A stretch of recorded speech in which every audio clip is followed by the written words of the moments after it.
Hello viewers, আসসালামু আলাইকুম। চলে আসলাম নতুন একটা ভিডিও নিয়ে। আজকে খুবই ইন্টারেস্টিং একটি টপিক নিয়ে কথা বলবো, সেটা হচ্ছে যে ইসবগুল বা ইসবগুলের ভুসি। এটা খুবই পরিচিত একটি খাবারই আমরা বলতে পারি, খুবই পরিচিত।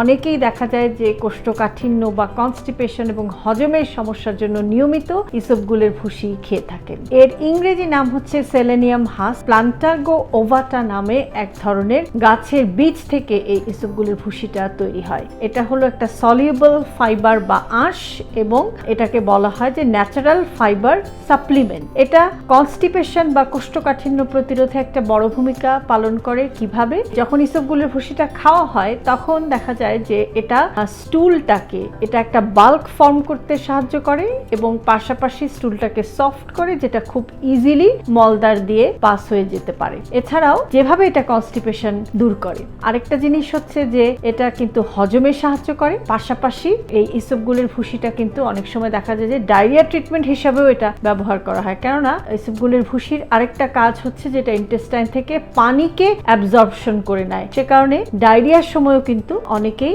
দেখা যায় যে ইসবগুলের ভুসি ট্রিটমেন্ট হিসাবে ব্যবহার করে থাকেন। এগুলো আমাদের সবারই জানা মোটামুটি, যে আমাদের পরিপাকতন্ত্রটাকে সুস্থ রাখার জন্য ইসবগুলের একটা ভূমিকা আছে। এই জিনিসগুলোর পাশাপাশি আজকে আপনাদেরকে আমি ইসবগুলের আরো কয়েকটি ইন্টারেস্টিং গুণাবলীর কথা বলবো। যেমন ইসবগুলের ভুসি যারা নিয়মিত খান তাদের হার্টও এটা ভালো রাখতে সাহায্য করে, কেননা এটা আমাদের রক্তে যে খারাপ কোলেস্টেরল এলডিএল এর পরিমাণ সেটাকে কমাতে সাহায্য করে, এবং সেজন্য এটা আপনার হার্টকে কিন্তু ভালো রাখতে পারে। এছাড়াও যারা ডায়াবেটিসের সমস্যায় ভুগছেন, ইসবগুলের ভুসি কিন্তু আপনার পরিপাকতন্ত্র থেকে সুগারকে খুব স্লোলি অ্যাবজর্ব করে। যেহেতু এটা একটা থিক সাবস্টেন্স, সুগারটা আস্তে আস্তে ব্লাডের মধ্যে অ্যাবজর্পশন হয়। তো এভাবে এটা ডায়াবেটিস কন্ট্রোলেও কিন্তু সাহায্য করে। এবং এটা কিন্তু আপনার যারা ওজন কমানোর চেষ্টা করছেন, ইসবগুলের ভুসি ওজন কমাতেও সাহায্য করে, কেননা এটা যখন আপনি খান তখন কিন্তু আপনার স্টমাক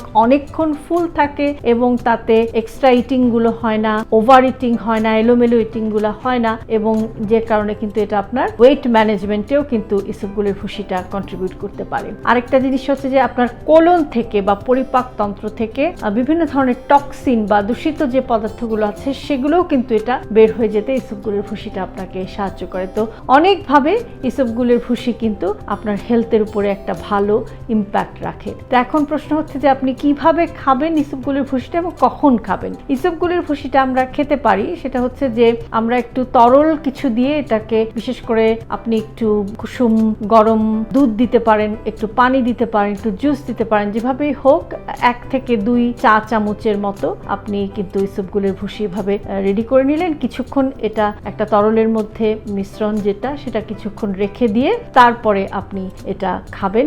এবং চেষ্টা করবেন যে একটা গুড টাইম হচ্ছে আসলে রাতে ঘুমাতে যাওয়ার আগে। ইসবগুলের ভুসিটা যদি আপনি খেয়ে ফেলেন তাহলে সকালে উঠে আপনার বাউলটা খুব ভালোভাবে ক্লিয়ার হয়ে গেল। আপনি কিন্তু এটা একটা গুড টাইম যে রাতে ঘুমাতে যাওয়ার আগে আপনি ইসবগুলের ভুসিটা এভাবে আপনি খেয়ে নিতে পারেন। এখন প্রশ্ন আসছে যে আপনি এটা নিয়মিত খাবেন কিনা, নিয়মিত খাওয়া যায় কিনা। হ্যাঁ, ইসবগুলের ভুসি আপনি নিয়মিত খেতে পারেন, কিন্তু অনেক সময় অনেকেই দেখা যায় যে এটার উপরে একেবারেই ডিপেন্ডেন্ট হয়ে যান, যে ইসবগুলের ভুসি না খেলে আপনার কিন্তু আর বাউল ক্লিয়ার হচ্ছে না। তো ডিপেন্ডেন্সি কোনো জিনিসেরই আসলে ভালো না। আপনি নিয়মিত তখনই খেতে পারবেন যখন, আমরা যেহেতু আগেই বলেছি যে এটা যখন আমাদের পরিপাকতন্ত্রের মধ্যে গিয়ে পৌঁছায় তখন কিন্তু এটা সেখান থেকে পানিটাকে কিন্তু অ্যাবজর্পশন করে নেয়। কাজেই যেহেতু ইসবগুলের ভুসি যারা খান তাদের এই পানির একটা ডেফিসিয়েন্সি হতে পারে, সেই কারণে যখন আপনি যদি রেগুলার খান, যখনই আপনি ইসবগুলের ভুসি খাবেন তখন কিন্তু আপনাকে প্রচুর পরিমাণে পানি পান করতে হবে। এটা কিন্তু আপনাকে খেয়াল রাখতে হবে। তো এভাবে আপনি কিন্তু নিয়মিত খেতে পারেন। আর অনেকে দেখা যায় যে যখন শুরু করেন তখন একটু পেট ফাঁপা, অ্যাবডোমিনাল ব্লোটিং এই জাতীয় সমস্যা হতে পারে। তো যদি শুরুতে আপনার এরকম সমস্যা হয় সেক্ষেত্রে আপনি কিন্তু একটু আস্তে আস্তে শুরু করলেন, আস্তে আস্তে একটু বাড়ালেন, এভাবে আপনি আপনার বডির সাথে কিন্তু এটা অ্যাডজাস্ট করে নিতে পারেন।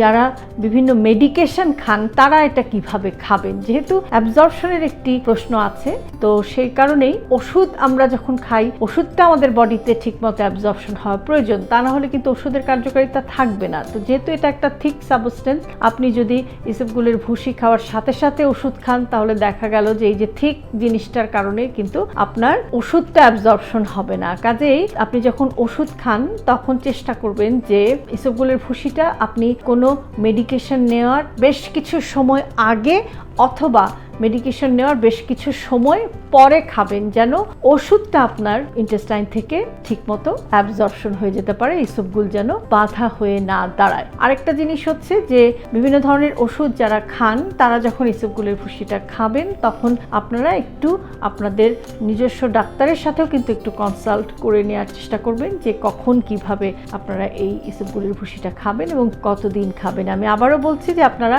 নিয়মিত এটা খেতে পারেন, কারণ এটা পরিপাকতন্ত্রের জন্য খুবই ভালো, কিন্তু আপনার মাথায় অবশ্যই থাকতে হবে যে আপনি যদি ইসবগুলের ভুসি খান সেক্ষেত্রে আপনাকে প্রচুর পরিমাণে পানি পান করতে হবে। তো পরিপাকতন্ত্র ছাড়াও আরও অনেকগুলো জায়গার কথা বলেছি যে কিভাবে ইসবগুলের ভুসি আপনাকে সুস্থ থাকতে সাহায্য করতে পারে।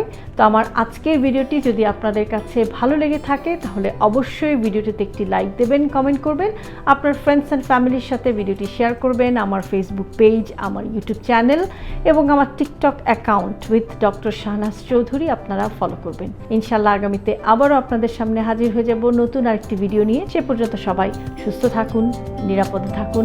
আল্লাহ হাফেজ।